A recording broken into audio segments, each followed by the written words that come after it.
네, 최현덕 매니저, 황대현 매니저입니다. 안녕하세요. 네, 안녕하십니까. 네. 자, 오늘 수요일 시장, 시간이 갈수록 오름폭을 조금 더 키워가는 그런 시장입니다. 코스닥 중심으로요. 자, 그러면은, 지난주에 공략해봤던 종목들은 현재 상황이 어떤지 먼저 짚고 오늘 공략주 알아볼게요. 최현덕 매니저 지난 11월 4일 날 라닉스 공략을 했잖아요. 이 자율주행차. 오늘은 좀 쉬어가는데 어땠나요, 분위기? 네, 라이스가 제가 이야기하고 나서 뭐 굉장히 많이 올라간 건 아닌데, 코스닥 시장이 많이 올라가지 못했던 것 비교해 본다면은 그래도 이제 코스닥 지수 대비해서는 좀 올라가 있는 것으로 볼 수가 있습니다. 제가 차세대 통신 보안 전문 업체로서 이 자율주행을 좀 설명을 드렸었는데, 그동안 또 추가적인 이야기를 좀 들어보면은 일본에서 이 레벨 3 자율주행에 대해서 이제 인허가를 하면서 이 혼다 업체에 있어서 레벨 3 자율주행 인허가를 했거든요. 그만큼 이제 자율주행이 좀 다가오고 있다는 이야기고, 그다음에 테슬라가 어제 이제 S&P 500 지수에 편입된다고 하면서 어젯밤에 또 많이 올랐는데, 이 테슬라가 원래는 전기차 업체지만은 오히려 자율주행에 있어서 또 가장 앞선 기업이 테슬라거든요. 그럼 테슬라의 또 어떤 주가 상승만 본다 하더라도 이 자율주행 관련주는 아직까지 크게 올라가지 않았지만은 이 조정을 끝내놓고 있다라고 좀 보시면 될 것 같아요. 그래서 라이스 같은 경우는 이 자율주행에 있어서 이제 통신 기술을 갖고 있는 기업이고, 이 그 VTX 통신이 실질적으로 많은 그 통신 방식을 채용하고 있고, 지금 미국에서도 이 VTX 기술 인증을 채택할 것으로 보여지기 때문에 그때는 주가는 훨씬 많이 올라가 있을 겁니다. 그래서 라이스가 아직까지 뭐 10% 정도 내외 정도 수익을 지금 기록을 했습니다만은 추가적인 상승은 더 있을 것이다라고 말씀드리면서, 정고점이 이제 14,200원인데 아마 제 생각에 늦어도 연말까지는 뭐 정고점 돌파 시도 나올 것으로 보여집니다. 그래서 이 자율주행 관련 중에서 라닉스는 계속 보유 가능하다, 이렇게 설명드리겠습니다. 네, 10% 가까운 수익을 기록하고 있습니다. 앞으로도 좀 더 기대를 해보겠고요. 그리고 황대현 매니저는 지난 10월 26일이었죠. 현대 오토에버를 선택해서 공략을 해봤는데요. 수익 좋은 것 같은데요. 어떻게 보세요? 예, 그 자율주행차에 대한 성장성 부분을 말씀을 드렸는데요. 상당히 그 탄력도가 크게 좀 부각이 되고 있습니다. 특히 이제 그 현대 오토에버 하면 그 스마트 팩토리 플랫폼 사업이 본격화될 전망을 말씀을 드렸고요. 새롭게 전개되는 자율주행차 시장의 성장의 수혜기업이다, 이렇게 말씀을 좀 드렸습니다. 그래서 지난 10월 26일 날 64,000원대 말씀을 드렸죠. 그래서 1차 목표가를 78,000원대를 말씀을 드렸는데 벌써 훌쩍 넘은 이러한 그 상태입니다. 특히 제가 그 회원들에게 말하는 그 마디 전략이 지금 좀 필요한 시점이다, 이렇게 말씀드리는데요. 성장 추세는 가더라도 한번 이제 끊어주고 가는 이런 그 재미있의 어떤 기법이 필요한 구간에 좀 현재 오고 있지 않나 봅니다. 아직까지 성장성 부분에 대한 기대는 계속 높습니다. 그래서 추가 상승에 대한 기대가 있지만은 주가는 확장과 수렴이 진행이 된다고 볼 때 이제는 수렴 과정에 들어갈 수 있기 때문에 추격 매수보다는 방송을 보고 매수하신 분은 2차 목표가 한 94,800원대 전후에서 1차 수익 실현을 하고 다시 한번 어떤 눌림목을 좀 찾아보는 이러한 그 대응이 좀 필요하다고 보겠습니다. 네, 기분 좋게 수익 실현할 수 있겠네요. 두 가지 자율주행차 관련주 리뷰를 만나봤습니다. 오늘은 그럼 어떤 종목을 공략해볼지 두 분의 관심주 공략하겠습니다. 최현덕 매니저, 오늘 KSS 해운이죠. 해운주 최근에 연일 또 강세를 보였는데 오늘도 분위기 좋습니다. 그리고 황대현 매니저는 SNS텍 반도체 관련주 선택하셨습니다. 하나씩 들어볼게요. 지금 시장에서 가장 주목을 받고 있는 두 섹터의 대표적인 종목입니다. KSS 해운, 현재 상황 어떤가요? 네, 오늘 해운주가 어제까지 좀 조정이 좀 나오다가 오늘부터 본격적인 좀 반등이 들어서고 있습니다. 대표적으로 HMM 같은 경우도 반등이 들어가고 있고요. 대한해운 같은 경우도 10% 급등 나오고 있죠.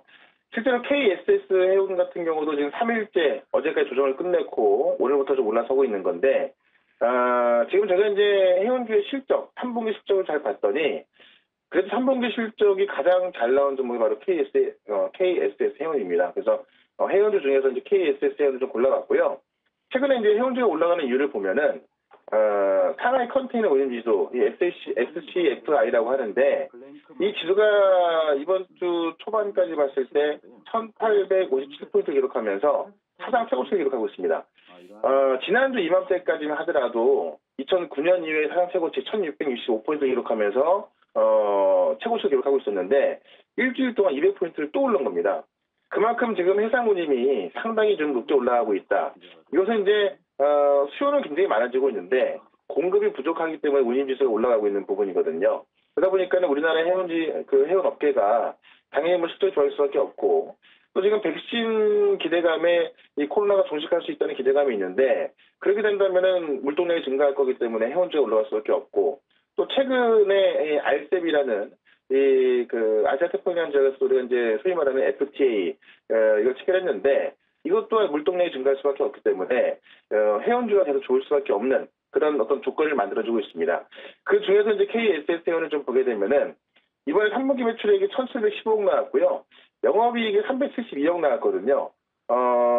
해운주, 그러니까 어떤 규모는 틀리겠지만은 지금 HMM 같은 경우도 시장에서 기대했던 것보다 좀 적게 나왔었는데 지금 KSS 해운 같은 경우는 시장에서 기대했던 것보다 더 많이 나왔다라고 좀 보시면 될 것 같고 전반적으로 이제 금리가 하락하면서 이 해운주 같은 경우는 금융 비용이 감소했기 때문에 보통 영업이익 대비해서 단기 순이익이 상당히 안 좋았었는데 단기 순이익도 증가하고 있다는 이야기입니다. 그러니까 전반적으로 수요가 많아지면서 분위기도 좋아지고 있지만은 이 금리까지 하락하면서 금융 비용까지 감소하다 보니까는 똑같은 일을 해도 단기 순이익까지 커지고 있는 거죠. 그러니까 앞으로 진짜 연말까지 봤을 때 실적이 정말 좋아질 수밖에 없는 그런 종목을 꼽는다면 해운주고 그 해운주에서도 KSS 해운이 실적이 가장 좀 크게 좋아지고 있다라고 좀 보시면 될 것 같고요. 그다음에 이제 그 규모가 커지는 걸 좀 봐야 될 것 같은데 탱커 신조 한 척을 도입하고요. 그다음에 대형가스 운반선 세 척의 용선율 인상합니다. 그러니까 지금까지 해운주 중에서 대부분 장기 계약을 해놨기 때문에 사실 지금 이 운임지수가 올라가고 있어도 그 운임을 그대로 못 받는 경우도 많은데 지금 KSS 해운 같은 경우는 이 대형가스 운반선의 용선율을 인상하기 때문에 그만큼 매출과 이익도 증가할 것으로 보여지고 있고 내년에는 이제 현재 건조 중인 5척의 그 VLGC 신조선이 도입될 예정이거든요. 그렇게 되면은 이 초대형 가스 운반선 13척을 포함해서 선단 규모가 30척입니다. 선단 규모가 30척이면요. 이게 어떻게 비교를 해보면 되냐면 HMM 현대상선이죠. 현대상선이 지금 선단 규모가 60척이거든요. 지금 이 KSS 해운이 시가총액으로 보면은 이 HMM과 비교했을 때 시가총액이 20분의 1인데 선단 규모가 현대상선의 반까지 올라가는 겁니다. 이걸 본다면 지금 해운주 자체가 워낙에 접근을 받고 있습니다만 이 KSS 해운 같은 경우는 다른 해운주 대비해서 더 접근을 받고 있다. 쉽게 비교했을 때 지금 HMM 같은 경우는 시가총액이 4조가 넘어가는데 지금 KSS 해운 같은 경우는 시가총액이 2,500억도 안 되거든요. 그래서 선단 규모는 현대상선의 거의 절반에 가까워집니다. 이런 걸 봤을 때 지금의 실적도 좋지만은 내년의 선단 규모까지 봤을 때 굉장히 크게 성장할 수 있는 회사이기 때문에 KSS는 지금부터 우리가 매수 관점을 보고 접근하는 게 좋겠다. 이렇게 설명을 드려보겠습니다. 네. HMM을 따라가면서 뭐 대한해운이라든지 KSS 해운이라든지 이 해운사들이 계속해서 좀 시세를 분출하고 있는 시점입니다. 그만큼 실적에 대한 기대감이 오고 있는데 기대감보다 더 좋게 나오고 있는 KSS 해운을 오늘 포착해봤습니다. 가격을 좀 설정해 주시죠. 네, 지금 현재가가 1,750원인데 지금 가격에 충분히 매수 가능하다고 말씀을 드려보고요. 차트를 보시면 이제 최근에 지난주 보면은 12,050원까지 올라갔었는데 그때가 이제 SCFI 이 컨테이너 운임지수가 1,665를 기록할 때가 가격입니다. 지금은 1,857로 지난주보다 200포인트 더 올라와 있거든요. 그러니까는 사실 해운주가 더 올라가기 위한 그런 조건이 더 만들어져 있고요. 그런 걸 봤을 때 저는 이번 주나 늦어도 다음 주 안에는 정고점을 돌파할 거로 보여집니다. 그래서 정고점이 12,000원대고요. 이 12,000원대가 거의 역사적 신고가인데 산타랠리 주인공이 될 수 있는 역사적 신고를 뚫을 수 있는 그런 종목으로 보여집니다. 그래서 목표가는 13,500원까지 크게 보도록 하고요. 손절가는 10,000원으로 대응을 해보도록 하겠습니다. 네, KSS 해운 현재 매수 가능한 자리입니다. 목표가 13,500원까지 높게 잡아주셨고요. 손절가 10,000원으로 지키겠습니다. 자, 이번엔 황대현 매니저 SNS 택을 선택하셨습니다. 지금 삼성전자와 또 하이닉스도 고점을 높이면서 이를 따라가는 반도체 부품 장비 쪽에서 이 기대감이 높아지고 있습니다. SNS 택은 소재 부품 장비주 중에서 블랭크 마스크를 제조하는 업체죠? 네네, 그렇습니다. 바로 가장 중요한 부분 중에 하나다 이렇게 보는데요. 특히 이제 정부의 소부장 육성에 관해서 가장 크게 혜택을 받을 수 있는 부분이 바로 동기업의 블랭크 마스크가 아닌가 이렇게 볼 수 있는데요. 특히 이제 이 블랭크 마스크라는 부분은 패턴이, 그러니까 그림이 그리기 전, 바로 이런 마스크라고 보시는데 이게 바로 이제 블랭크 마스크를 제조를 하고 있다 이렇게 볼 수 있습니다. 그래서 노광공정의 핵심 재료다 이렇게 좀 보시면 되겠고요.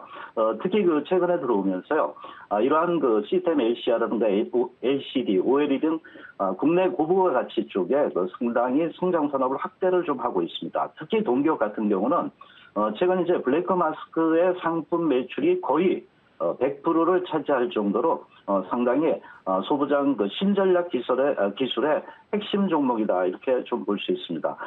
최근에 동기업 같은 경우는 마스크를 펠리클로부터 보호해주는 바로 EUV 펠리클 시장에도 진입을 했습니다. 그래서 이 부분에서 어떤 수익성 기대가 높다 이렇게 볼 수 있는데요.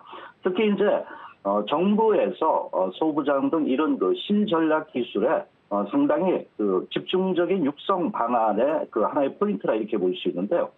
정부는 이제 소부장 부분에서 2.0이라는 이름 하에서 신전략 기술에 5조 원을 투자합니다. 그래서 이런 부분에서 이제 공급망에서 관리 품목도 100개에서 338개로 확대가 되고 있습니다. 그래서 정부에서는 적극적인 R&D 또는 제작 지원하고요, 생산 설비 투자 이런 부분과 조세 감면의 정책도 같이 실시를 좀 하게 되겠습니다. 특히 이 이유 중에 하나는 여러분이 잘 아시는 바로 일본 쪽의 어떤 공격 부분이었죠. 그래서 이 부분에서 이제 취약한 소재부터 각종 이런 부분에 정부의 투자가 지속됨으로써요, 정부의 국산화 핵심 수혜주라고 이렇게 볼 수 있습니다. 여기서 또 하나 우리가 이제 주목을 좀 해야 될 부분은 바로 삼성전자의 바로 EUV 장비 도입이다 이렇게 볼 수 있는데 이게 무슨 뜻이냐면은 특히 2020년도에서요. 네덜란드 ASML이죠. 그래서 EUV 장비가 가장 중요합니다. 쇼티지라 그럴까요? 공급 대비 수요가 늘어났습니다. 여기서 이제 누가 피튀기게 싸운 게 어디냐면은 삼성전자와 TSMC입니다. 그래서 TSMC가 더 많이 가져갔습니다. 그래서 이런 부분에서 상당히 TSMC의 상당히 중요성이 크게 좀 부각이 됐는데 이제 2021년도에는 EUV 장비 부분에서 특히 삼성전자로서도 상당히 많이 구입을 하게 되거든요. 40대에서 50대 정도를 예상을 하고 있는데요. 이렇게 된다면 이제 삼성전자뿐만 아니라 SK 하이닉스까지도 EUV 장비에 본격 도입을 하게 됩니다. 그러면 여기에 따라서 바로 국내 EUV 쪽의 소재, 부품, 이 부분에서 생태계가 확실하게 변하게 됩니다. 그래서 이러한 소재 산업이 크게 성장할 수 있는 부분 중에 하나다 이렇게 볼 수 있는데요. 특히 이제 최근 아시다시피 우리가 삼성전자가 비메모리 쪽에 좀 치중을 하고 있는데요. 현재 팹리스도 있지만 이 파운드리 부분의 증설을 계속하고 있습니다. 상당히 호황이라고 이렇게 좀 볼 수가 있는데요. 그래서 이 증설이 되면은 메모리보다 비메모리, 특히 이제 파운드리 쪽에 포토마스크의 사용량이 상당히 증가가 될 수 있다 이렇게 좀 볼 수 있습니다. 삼성전자의 어떤 이런 투자 스케줄의 타임 스케줄을 본다면은 2021년 말에는 30만 장입니다. 바로 2019년도는 22만 장이니까 상당히 크게 늘어날 수 있겠고요. 삼성전자가 동기업에 지분 투자를 했습니다. 그래서 상당히 고객의 어떤 사내 점유율이 최근 국산화 추세와 맞물리면서 많이 늘어날 수 있다. 이렇게 좀 볼 수가 있겠습니다. 마지막으로 이제 블랙 마스크와 EUV 펠리클의 매출의 증가 기대라고 이렇게 볼 수 있는데요. 특히 동기업 같은 경우는 아까 말씀드린 이러한 장비 도입에 따라서요. EUV용 펠리클 부분의 매출이 내년부터 이제 기대가 될 수 있겠고요. 물론 이제 블랙 마스크 부분에도 상당히 이러한 매출, 비메모리랑 매출이 증가가 될 수 있습니다. 뭐 이런 얘기를 합니다. 현재 뭐 실적 대비 너무 밸류에이션이 높은 것이 아니냐 이런 얘기를 좀 하고는 있지만은 최근 가장 중요한 건 환경입니다. 일본 기업이 90% 이상 선을 하고 있습니다. 그래서 이러한 반도체용 블랭크 마스크의 유일한 한국 공급 업체인데 빨리 이런 부분에서 어떤 새롭게 펼치는 열리는 이러한 그 펠리콘 시장에도 진입하고 블랭크 마스크를 완전 국산화 이 부분에서 상당히 향후에 성장 잠재력이 높아질 수 있다. 이렇게 보시면서 이 종목의 신성장 산업의 핵심주다. 이렇게 보시면서 접근을 하셔도 되겠습니다. 네, 삼성전자가 EUV 쪽에서의 투자와 앞으로의 횡보가 좀 활발해지고 있습니다. 이에 따라서 이 SNS텍도 EUV 펠리클 매출 증가가 기대가 되고 있고요. 여기에 본사업부인 블랭크 마스크의 매출 상승도 눈여겨보겠습니다. 가격은 어떻게 잡을까요? 예, 그간의 그 동격의 차트를 보면 상당히 고점에서 많이 빠졌습니다. 최근에 들어오면서 이제 이 편이 수렴되면서 이렇게 그 어떤 그 캔들이 모아지고 있다 이렇게 봅니다. 그래서 뭐 저점 매수 용이하다 보겠고요. 목표가는 1차적으로 45,000원대를 두고 접근을 좀 하셔도 무방하지 않겠나 보고요. 손절 라인은 바로 이제 21선 밑에 가장 큰 그 캔들 양봉이라고 볼 수 있는데 그 부분이 지지대라고 봅니다. 그래서 34,900원대를 두고 접근하시는 게 좋겠습니다. 네, 목표가 45,000원, 손절가는 34,900원으로 잡도록 할게요. 마지막으로 두 분의 시장 전략 한번 들어볼까요? 최현덕 매니저부터 전해주시죠.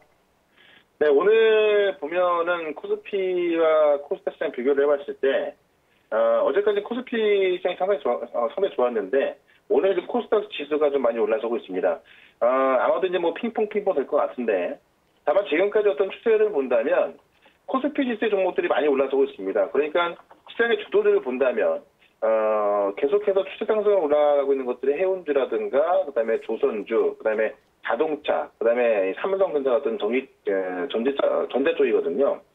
이런 거 본다면 저는 12월까지 산타를 봤을 때 코스피 쪽에서 산타를 나올 가능성이 더 크다고 보여집니다. 그래서 물론 코스닥 종목들이라고 나쁜 건 아니고요. 어떤 핵심적인 종목들은 계속 올라갈 수 있겠지만은 아무래도 전반적인 분위기는 좀 코스피 쪽으로 올라갈 수 있기 때문에 코스피 종목들이 지금까지 상당 부분 소외돼 있던 종목들이 상당히 많이 있거든요. 그런 종목들 중에서 본다면은 아마 산타랠리에서 소외되지 않고 수익을 좀 가져갈 수 있을 거라고 보여집니다. 그래서 산타랠리는 코스피로 준비하는 게 좋겠다. 이렇게 정리 한번 해보겠습니다. 알겠습니다. 황대원 매니저는 어떻게 생각하세요?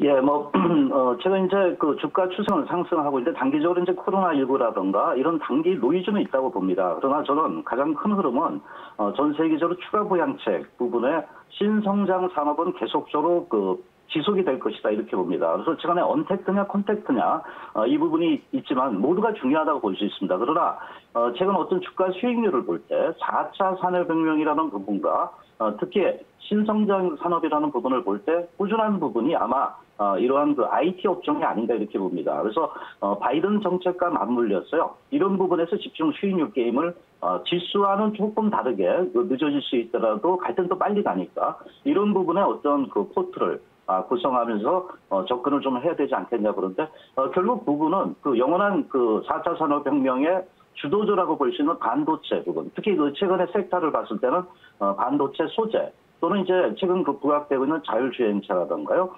비메모리 반도체와 더불어서 바이든의 그 바로 환경 관련주 쪽에 주목을 하면서 어떤 그 매수 타이밍을 노리고요.